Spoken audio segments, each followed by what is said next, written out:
ஐயா வணக்கம். வணக்கம் ஐயா. சிவாய நம. பெண்கள் ருத்ராட்சம் அணியலாமா? பெண்கள் ருத்ராட்சம் தாராளமாக அணியலாம். அதில் எந்த விதமான தடையும் கிடையாது.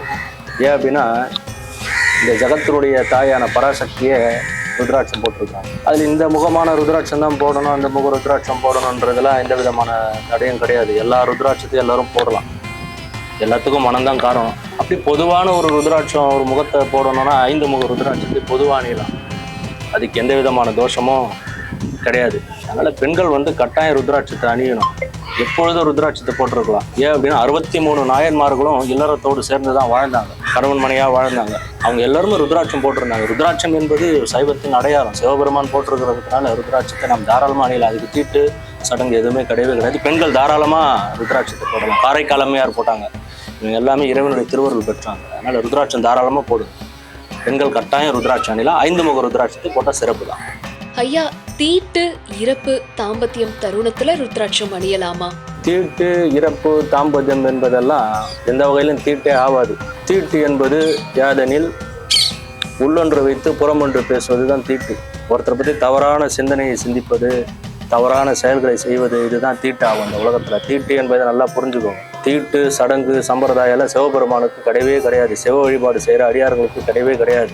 நவக்கிரக தோஷமே அவங்களுக்கு கிடையாது. அப்படின்ற போது தீட்டு என்பது ஒன்றுமே இல்லை. அப்போ நீங்கள் எந்த நேரத்திலையும் ருத்ராட்சத்தை அணிஞ்சிருக்கலாம். ருத்ராட்சத்தை கழுத்து வைக்கிறதுன்னு இருக்கலாம். ஒரு முறை ருத்ராட்சம் கழுத்துக்கு ஏறினால் நம் இறுதி காலகட்டம் வரை அந்த ருத்ராட்சம் அப்படியே கழுத்திலே தான் இருக்கணும். ஏன்னா இறந்து இந்த உடலானதை அடியார்களோடு தூக்கிட்டு போகும்பொழுதும் அந்த ருத்ராட்ச மாலையோடு தான் நம்ம போகணும். அதனால் தீட்டு என்பதில் நீங்கள் எப்பொழுதும் போட்டு நிற்கலாம். இது எல்லாம் ஒரு மனிதன் ஒரு மாயை தான், மனதில் ஏற்படுகின்ற ஒரு இழுக்கு தான். அதனால் எப்பொழுதும் ருத்ராட்சத்தை நீங்கள் தாராளமாக அணியலாம். ஐயா, இல்லத்துல லிங்கம் வச்சு வழிபடலாமா? தாராளமாக வழிபடலாம். ஒவ்வொருடைய இல்லத்திலையும் சிவலிங்கம் வைத்து வழிபடணும். அந்த சிவலிங்கமானது கல்லானால சிவலிங்கமாக இருக்கணும். கல்லானான சிவலிங்கத்துக்கு அதிக உயிர்ப்பு உண்டு. ஏனென்றால் இன்னைக்கு சிவாலயங்கள்லாம் நீங்கள் போய் சென்று பார்த்தீங்கன்னா ஒவ்வொரு சிவாலயமும் அன்றைய காலகட்டத்தில் கற்கோயில்களாக தான் கட்டினாங்க. அப்போ கல்லில் உயிர்ப்பு இருக்கிறதுனால தான் நம் முன்னோர்கள் ஒவ்வொன்றையும் கல்கோயிலாக கட்டினாங்க. அப்போ சிவலிங்கம் என்பது கல்லானால சிவலிங்கத்தை ஒவ்வொரு இல்லத்திலையும் வைத்து பூஜை செய்யணும். சிவலிங்க வழிபாடு நீங்கள் செய்யும் பொழுது ஒரு நீரையோ ஒரு பூவையோ போட்டால் போதும். சோதி ஒளி, நற்புகை, ஒரு சாம்பிராணி போக போதும். இது வீட்டுடைய சூழலை மாற்றும். கட்டாய சிவலிங்க பூஜை செய்யணும். ஏன் நம் முன்னோர்கள் எல்லோருமே சிவலிங்க பூஜை செய்து தான் இறைவனிடம் வரங்களை பெற்றிருக்கிறாங்க. எத்தனையோ உதாரணங்களை நம்ம சொல்லிட்டே போகலாம். முனிவர்கள், ரிஷிகள், எத்தனையோ கோடான கோடி ஆன்மாக்கள் எல்லாம் சிவலிங்க பூஜை செய்து தான் இறை திருவடி சேர்ந்தாங்க. நாயன்மார்கள் எல்லோருமே சிவலிங்க பூஜை செஞ்சாங்க அவங்களுக்கு இல்லத்துல. அதனால தாராளமா சிவலிங்க பூஜை செய்யலாம். ஐயா, எந்த விதமான விபூதிகளை பூசினா சிறப்பு?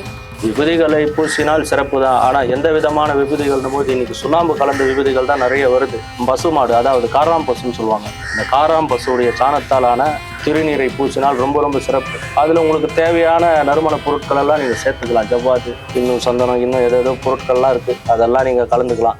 ஆனால் காராம் பசுடைய சாணத்தாலான விபூதியை பூசுவது ரொம்ப சிறப்பு.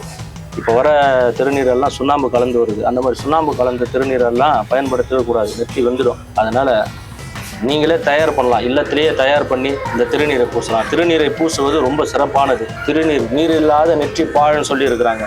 அல்லும் பகலும் எப்பொழுதும் திருநீர் பூசலாம். எந்த சூழலையும் திருநீர் பூசிருக்கணும். ஐயா, விரதங்கள் இருந்து தெய்வத்தை வணங்குவது சிறப்பா அல்லது பக்தியால் வணங்குவது சிறப்பா? இந்த வேண்டுதல் என்பதெல்லாம் நீங்கள் நேர்த்தி கடன், நான் இதை செய்கிறேன், அதை செய்கிறேன், இதை பண்ணுறேன்னு சாமி கிட்ட நீங்கள் எதுக்கு ஒரு கோரிக்கை வைக்கிறீங்க? நீ இதை செஞ்சு கொடு, நான் அதை செய்கிறேன், நீ எனக்கு இந்த வேலையை முடிச்சு கொடு, நான் அதை உனக்கு செய்கிறேன் அப்படின்றதெல்லாம் பக்தி ஆகாது. இது எல்லாம் பக்திக்கு இடமே கிடையாது. இறைவனாண்ட போய் நீங்கள் நின்னாலே போதும். உங்களுக்கு என்ன தேவைன்றது அவர் செய்வார். உங்களுக்கு என்ன கொடுக்கணும், உங்களை எதற்காக படைத்தார் என்பதை அவர் நன்கு அறிவார். அதனால் அவர்கிட்ட நீ போய் எந்த கோரிக்கை வைக்க வேண்டிய அவசியமே இல்லை. மாய பிறவி உன்வசமே வைத்திட்டு இருக்கும் அது என்று என்னதோ இங்கு அதிகாரம் அப்படின்றாரு. அவங்ககிட்ட நம்ம ஒரு அதிகாரமும் பண்ண முடியாது. அதனால நீங்களே ஒரு வேண்டுதலை வச்சுக்காதீங்க. நீங்களே ஒரு நேர்த்தி கடனை, இது பண்ணுறேன், தேங்காய் வாங்கி உடைக்கிறேன், அதை செய்கிறேன், தலையில் தேங்காய் உடைக்கிறேன், இந்த மூடத்தனமான விஷயங்கள்லேருந்து வெளியில் வாங்க. வெளியில் திருமுறைகளை பாடுங்க. தமிழே வடிவானவன் நம் சிவபெருமான். தமிழ் பாமாலை பாடுங்க. உங்களுக்கு கேட்டதெல்லாம் கிடைக்கும். தமிழகத்தில் சைவம் வளர்ந்ததுன்னா தமிழ் மூலியமாக தான் அனைத்து நிகழ்வுகளும் செஞ்சாங்க. அப்போ இந்த தமிழுக்கு எவ்வளோ வலிமை இருக்குன்றது நீங்கள் புரிஞ்சு. அப்போது இறைவன் பாமாலை பாடுபவர்களை தான் விரும்புகிறார். இந்த நேர்த்தி கடன்லாம் அவர் ஒருபொழுதும் விரும்புகிறதே கிடையாது. நேர்த்தி கடனை நிறுத்திக்கோங்க. இனிமையாவது நிறைய மாற்றங்களை கொண்டு வாங்க. திருவாசகங்களை பாடுங்க, திருமுறைகளை பாடுங்க. சிவாய நம. சிவாய நம.